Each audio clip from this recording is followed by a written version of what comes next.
What if I told you that every single day, millions of people are paying up to 3 times more for electricity than they need to? And most of them have no idea it's even happening. There's a window of time, hidden in plain sight on your utility bill, that power companies really hope you never look at too closely. Because once you understand it, you can slash your bill without spending a single dollar on new equipment. So why doesn't anyone tell you this? Let's find out.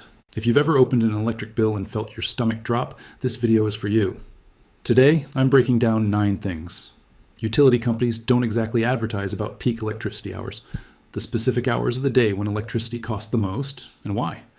By the end of this video, you're going to understand something like 99% of people never bother to learn about their own power bill, and you'll have simple, household-only tricks to work around it. No fancy gadgets, no solar panel salesman, just information and a little bit of timing. Let's get into it. Number 1, peak hours aren't random, they're printed right on your bill in the fine print. Most utility companies charge different rates depending on the time of day, usually splitting things into peak, off-peak, and sometimes shoulder hours. Peak is typically late afternoon into early evening, something like 4 to 9 p.m. because that's when everyone gets home, cranks the AC or heat, starts cooking dinner, and turns on the TV at the same time. The fix is simple. Pull out your last bill or log into your provider's online portal and actually find your rate schedule. Most people have never once looked. My uncle worked for a regional utility for over a decade, and he used to say the average customer could save real money every month just by reading page 2 of their own bill. Nobody tells you it's there because nobody asks. Number 2, your dishwasher and washing machine are secretly expensive during peak hours. Running a load of dishes or laundry between 4 and 9 p.m. can cost significantly more than running that exact same load at 10 p.m. or 6 a.m. because you're paying peak hour rates for the electricity your appliance is pulling. The fix is to simply set a timer or use your appliance's delay start function, if it has one, to run overnight or early morning instead. This works because power grids are like highways. When everyone's on the road at once, at rush hour, it costs the system more to keep up, and utilities pass a chunk of that cost on to you. Households during the mid-century used to organize chores around electric hours the same way older generations organized things around daylight, because electricity used to be metered much more strictly. We've just forgotten that habit. But wait until you hear tip number 7, because that one genuinely surprises people who think they already know everything about their power bill. Number 3, your water heater is quietly running up your bill all day long, even peak hours, without you touching a single knob. Most tank water heaters cycle on and off constantly to maintain a set temperature, and that means they're pulling from the grid during peak hours, whether you're showering or not. The fix is to simply lower your water heater's thermostat to around 120 degrees Fahrenheit, which is still hot enough for household use, and consider wrapping the tank in an insulating blanket, which you can grab at almost any hardware store for cheap. Physics is on your side here. A smaller temperature gap between the water and the room means the heater cycles less often, which means less draw during expensive hours. Older homes used to insulate hot water tanks almost automatically because energy was seen as something you protected, not something infinite. That mindset basically disappeared, and utilities have never been in a hurry to remind you of it. Number 4, your thermostat has an off-peak trick built in that almost nobody uses. Most programmable thermostats let you pre-cool or preheat your home before peak hours start.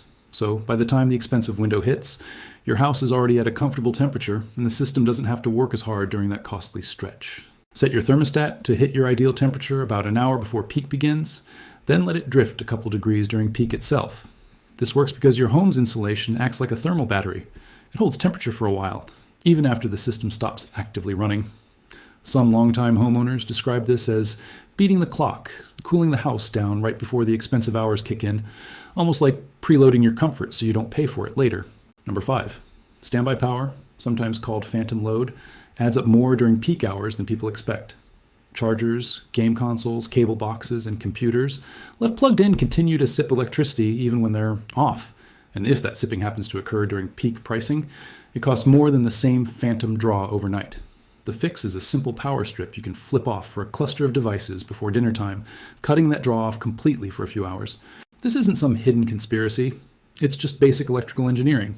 Anything with a light, a clock, or a remote control function is drawing some power at all times unless it's physically switched off. Energy auditors have pointed out for years that phantom load alone can make up a noticeable chunk of a home's total electricity use, and almost nobody thinks about it because it happens silently. Number 6, your oven is one of the single worst appliances to run during peak hours. And a slow cooker or toaster oven can quietly save you real money. A full-size electric oven draws a large, steady load. And running it during the 4 to 9 window means that entire draw is billed at the highest rate. Swapping to a slow cooker, air fryer, or toaster oven for smaller meals during that stretch uses a fraction of the electricity for a similar result. This works simply because smaller appliances heat smaller spaces, so they use less energy to do the same job.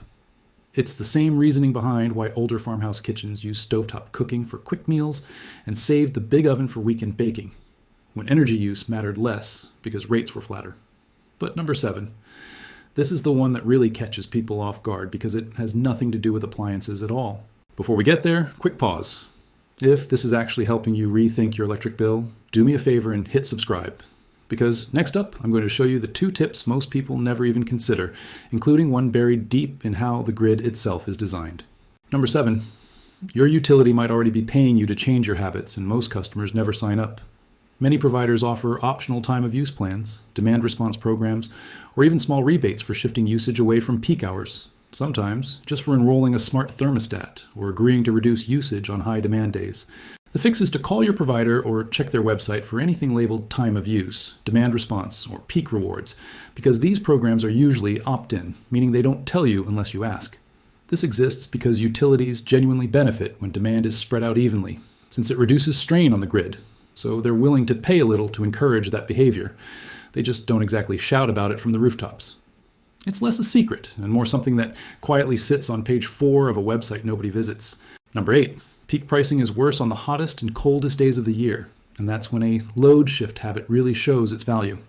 On extreme weather days, many utilities briefly bump peak rates even higher, or issue conservation requests, because that's exactly when the grid is under the most strain.